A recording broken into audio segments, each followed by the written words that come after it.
I wonder, how might God's transforming power and love move through us out into the world to accomplish amazing things? What might be Fort Street's role in Detroit in this time? Might each of us be here at Fort Street in Detroit for just such a time as this? Might Fort Street as a congregation still be here in the heart of the city for just such a time as this? I believe Fort Street is here to bring about real transformation through our programs and ministry. Let me tell you a story of transformation I have seen in the past few months as a result of some senior high young people, some of our own. This past summer, some of our senior highs were part of the Presbytery of Detroit's Youth Mission Blast. Chitty, Christian, Cameron, Emma, and Phil spent time this summer with other youth from Detroit, from the metro suburbs, and from other states, doing mission projects around the city, including our own Open Door program, learning about some of the critical issues in our time, playing together, eating together, worshiping together. And Fort Street hosted several of these events. One evening, adult and children members of Fort Street helped prepare and serve dinner to about 80 of these mission-focused, hungry young people and their leaders. Then our Fort Street youth led a wonderful worship service providing the music, the sermons, and the prayers. And then everyone went their separate ways as the event ended. Recently, I received a phone call followed by a letter from the Reverend Peggy Castile, Associate Pastor at First Presbyterian Church in Columbus, Indiana. You might remember Peggy. She preached for me here at Fort Street one Sunday in August when I was gone. And I'd like to read you some excerpts from the letter I received, dated October 18th, 2010. She's talking about the event that happened here in Detroit this summer. This was a real opportunity for our youth to learn specifically about people who are homeless in a large urban setting.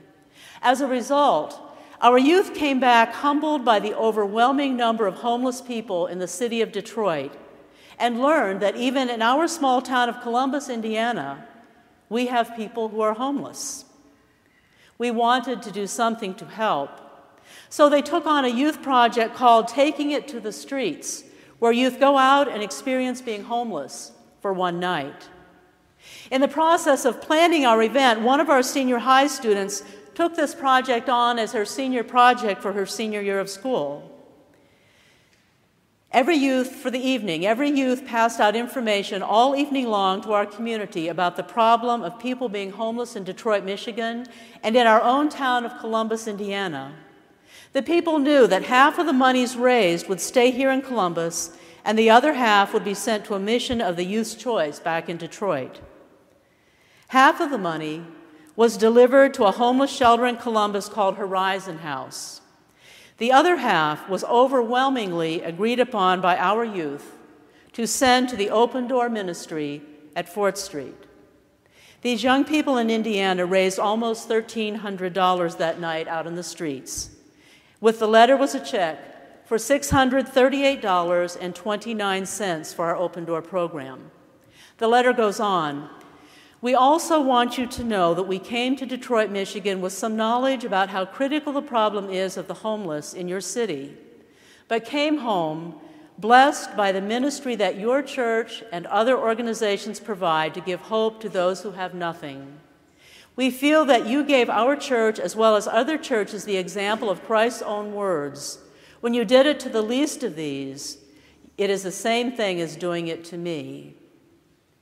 Our intent for this money is that it is to be used for the sole purpose of helping the homeless through your Open Door ministry. We hope that it will help you to continue to be a blessing to the people who are graced to walk through the doors of your church every week. We continue to pray for your church, for your Open Door ministry, and for the people who find themselves homeless this winter with no place to go. Blessings and peace.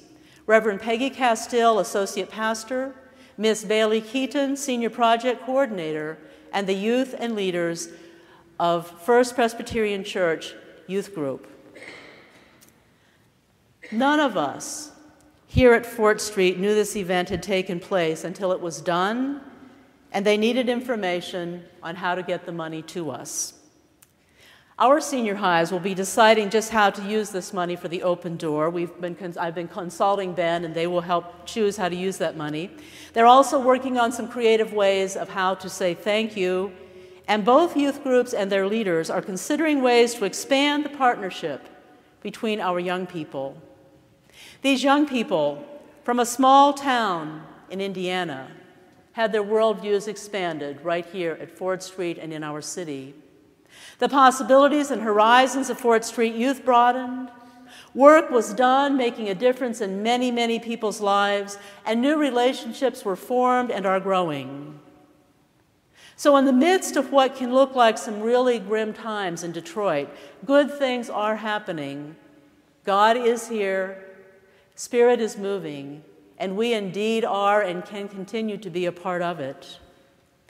With all the saints in all times and places, biblical saints, historical saints, contemporary saints, Fort Street saints, we are called to be God's people here in Detroit for such a time as this.